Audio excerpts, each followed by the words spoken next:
In January, President Uhuru Kenyatta held a meeting with selected governors in Mombasa. In fact, he had lunch with them. And after that lunch meeting, most governors started supporting the BBI campaigns. And during that lunch meeting, President Uhuru Kenyatta appointed several governors to spearhead the BBI campaigns in their regions. In Ukambani, for example, the president appointed Charity Ngilu to spearhead the BBI campaign in Ukambani. And in Rift Valley, which is the subject of this video, President Uhuru Kenyatta, in his own wisdom, appointed Alex Tolgos. We all know that Alex Tolgos, who is also the Elgeyo Marakwet governor, is a known and unapologetic ally of Gideon Moi. And when the president made that appointment, the allies of the deputy president were not very happy. They were not very happy because they viewed it as a move by the president to undermine the deputy president in Rift Valley. And this week, President Uhuru Kenyatta again held another meeting with the governors from the Rift Valley region. And most of the governors attended that meeting, apart from the Nandi governor, Stephen Sang, who was absent. I still don't know why he was missing in action. And today I've seen he's hosting the deputy president in Nandi. And when the president met with these governors, his deputy was missing in action. And in fact, Kenyans asked several questions why he was not allowed to attend that meeting. And yesterday, something very interesting also happened. There was a major demonstrations organized in Baringo County against Gideon Moi and against what they termed as mistreatment of the deputy president, William Ruto. So there was that mega demonstrations in Kabarnet. And today, something is also happening. Gideon Moi is hosting over 1,000 leaders from the Mount Kenya region. And I've seen the photo circulated. I've seen the Nyeri deputy governor there. I've seen Senator Ephraim Maina and several other elected MCS in that meeting with Gideon Moi. So why is Rift Valley so much important to this country at this point, politically speaking? It's very simple. Gideon Moi wants to run for the presidency. William Ruto wants to run for the presidency. And for them to run, they must have a base. Or as a matter of fact, the deputy president currently controls Rift Valley fully. But the entry of Gideon Moi complicates the equation for him. Why?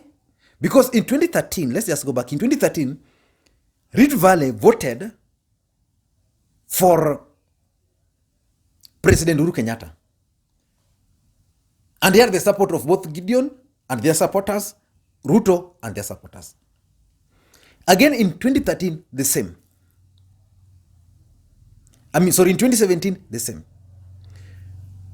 Uhuru got the support from both Gideon and again from the deputy president. But now we are in a situation where these two are competing for the same votes.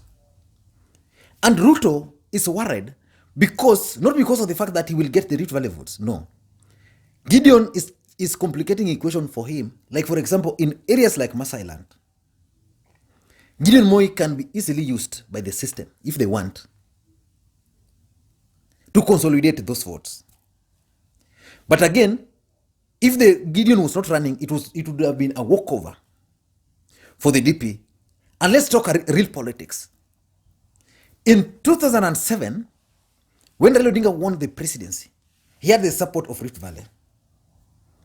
And most ODM supporters, especially the ones from the Lake region, had viewed William Samoei Ruto as someone you can go to war with.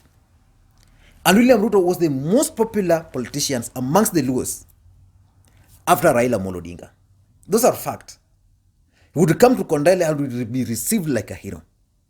And the people of the ODM supporters hoped that after that botched election in 2007, the DP was going to support Raila Odinga in 2012.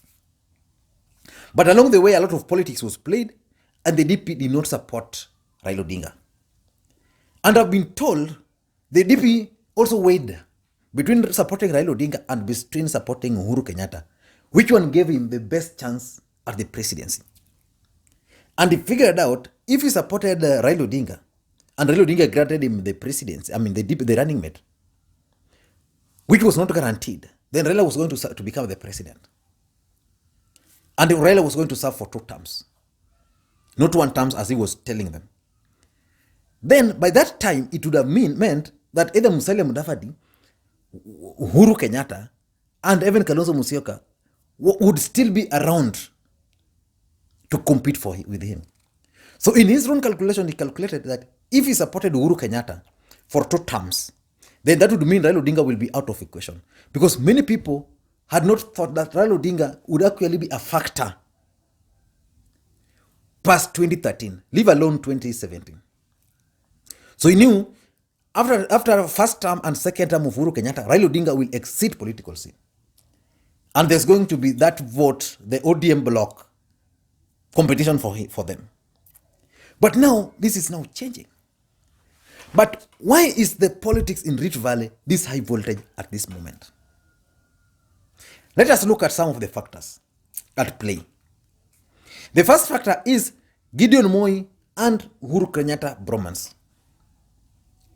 We all know that Gideon Moi is currently the best friend of Uhuru Kenyatta, politically speaking.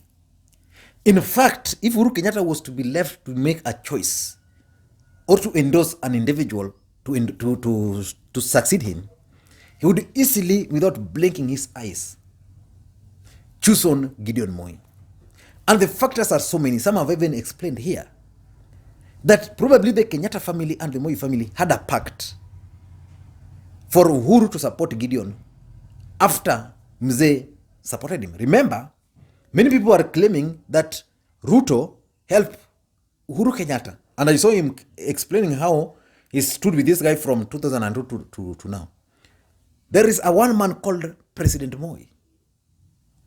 It's President Moi who picked Uhuru Kenyatta from wherever he was. Most people are saying he was picked from Changaden. He made this guy the chairman of tourism board to learn how government runs. He nominated him to parliament. Ruto didn't have the capacity to talk to Makto. It's President Moi who talked to Makto. And Makto resigned for him to become a nominated member of parliament to understand how parliament operates. Then from there, the President Moi, made him a KANU vice chairman, first one. Then all of a sudden, he made Uhuru Kenyatta a presidential candidate. And that's how Uhuru Kenyatta managed. So probably there's that political debt. Although in politics there's no debt. But maybe Uhuru feels that he became the president because of Mzee Moi. And having worked with the deputy president, and probably having worked also with Gideon Moi, he feels that Gideon Moi is best suited. But what will happen if Uhuru Kenyatta were to endorse Gideon Moi as the presidential candidate? That will change equations completely for the deputy president. And that's why the deputy president is not leaving anything to chance in Rift Valley. He wants to ensure that by the time he's done with Uhuru and Gideon, all those. Remember in 2017, Ruto tried to block Gideon by talking to Chelugoi, who was most popular and was running for the governor. Then he told Chelugoi, my friend, don't run for governor. Go for the Senate. I want you to stop this guy. So Chelugoi contested against Gideon in the Senate. But again, the people still voted for Gideon Moi. And that could explain the rift between these two individuals. So the mere fact that Uhuru Kenyatta and Gideon Moi are friends currently is a big factor why we are seeing a lot of these problems. Because remember, immediately Tolgos was appointed, These guys rejected that appointment. Uhuru went and met with the governors and told them, I want Raila Odinga to spearhead, to be the main guy because he's playing a special role. Then yesterday, Kipchumba Murkomen, Susan Kihika, and Kimani Ngunjiri. Remember, Kimani Ngunjiri was very clear that he doesn't want anything to do with the BBI as long as Uhuru and Ruto are not there. Uhuru will not be there. So Kimani Ngunjiri promised he won't be there, but it was in that press conference. And in that press conference, they were announcing that they were taking charge. So what were they trying to tell the president? That the president has appointed these guys to spearhead this, organize this, the governors, but then as members of parliament and senators, now they're also coming together to make a contrary. So that tells you that the politics in Rift Valley is very high voltage at the moment. Number two, second factor in my view, is what I call William Ruto and Uhuru Kenyatta fallout. That fallout. I still don't know. I'm still gathering one fact. But yesterday, there were rumors, especially spread by allies of the DP, that the DP and the president were meeting at State House. It has turned out that the DP was not at State House. The president had 2 meetings at State House, one receiving the report on coronavirus, and several cabinet secretaries were there, but the DP was not there.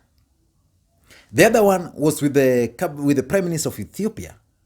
The DP was also not there. So where was the DP? And someone who I believe is credible is telling me that the DP was blocked from State House. I don't know how true is that. But that tells you that there's a major fallout between those two individuals. Just the other day, the deputy president claimed that there are people who are out to block him, the system, basically referring to Uhuru Kenyatta. He also called him Bangi, Mtu wa Bangi. So probably because of this fallout, that's why the politics in that region is so high. And lastly is about this BBI rallies. Remember, the reggae has been stopped naturally. We invited COVID-19 to this country. And first positive result was announced today. And because of that, the government has banned all gathering, any kind of gathering, be it church, be it soccer, be it sports, be it political, all of them have been banned, which means the BBI rally in Nakuru remained suspended or banned as things stand as of today. And that BBI is what is causing a lot of frictions in these people. Why?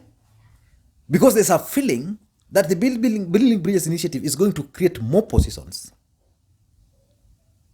in the structure of government. And that is going to benefit Gideon Moi. Because Gideon Moi can enter into an alliance. Let's say if Raila Odinga is running and some other alliances are crafted, then he can easily come and run on a ticket as a prime minister.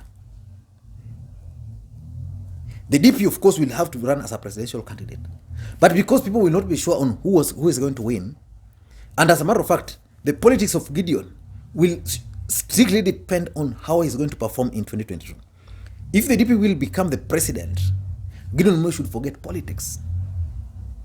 He should forget. But if the DP will not become the president, then he still has a chance in future. And because politics is all about personal interest, Gideon Moi must ensure that the deputy president does not become the president. I'm not talking of real politics. Real politics. That's how it is played. So because of this BBI, the chances of it creating more positions, which will fit into Gideon Moi's arithmetic, the DP must oppose it. And that's why there's this friction, push and pull, especially in BBI campaigns in Rift Valley. I don't know what you think, but there's a lot of politics currently ongoing in Rift Valley. How it's going to end, we still don't know. In fact, today also, there are certain demonstrations in Eldoret. I don't know why these people are demonstrating. Hata kura haijaibwa, wameanza kudemonstrate mapema. Look at it. Raila's vote was stolen. Ile umeibiwa live 2007. Wewe unaenda kulala usiku. Like me, I remember that time I just started working. I remember I sat on my table, glass table. My wife has never forgiven me up to today. Huh? Pwap, katikati. Because on that day I was actually traveling home. We were traveling home. Everybody had gotten into the car. And I was like, what am I seeing on the screen? Then ile harakati you are not seeing something very clearly. Unasimama kukaa. Kumbe umekalia meza. It ended. Again 2013. So what will these guys do if they've started demonstrating now? When they'll see the name of the deputy president missing on a ballot because he has not passed chapter 6. What will they do? Will they kill everybody? It's going to be very funny. I'm going to watch. So the allies of the DP should relax. This is politics. They never know. That's the encouragement I keep on telling some of them who are my friends. They never know. Uhuru might decide to support the DP. Politics all day normally changes a lot of things. That's why people should not talk so much when you're a politician. Who knew Raila and Uhuru would talk together? Yeah? Uhuru might decide, Raila, wewe nataka wewe tuende na wewe nyumbani, wacha huyo kijana aendeshe hii kazi. Wewe umechoka. At the end there. So what will they do? Will they still continue going for maandamano? Ama Uhuru will play Raila also. Then Raila says, okay, Mimi, I'm not going to run. And because the DP has already been kicked out there, he says now, DP wenda lena kazi. So, hii maneno ni kupeleka pole pole. Relax. They need to relax. Thank you guys. But I think the politics in Rift Valley is going to be very interesting. I'm going to really watch it. Thank you guys. If you're bumping on this video for the first time, just do one thing right now. Hit the subscribe button. So that next time we produce a video like this, you get notified. So that you don't have to wait. YouTube will automatically notify you that we have produced another good video like this one. And to the subscribers, I want to thank you guys for your continued support. I'm so happy that most of you are giving these videos thumbs up.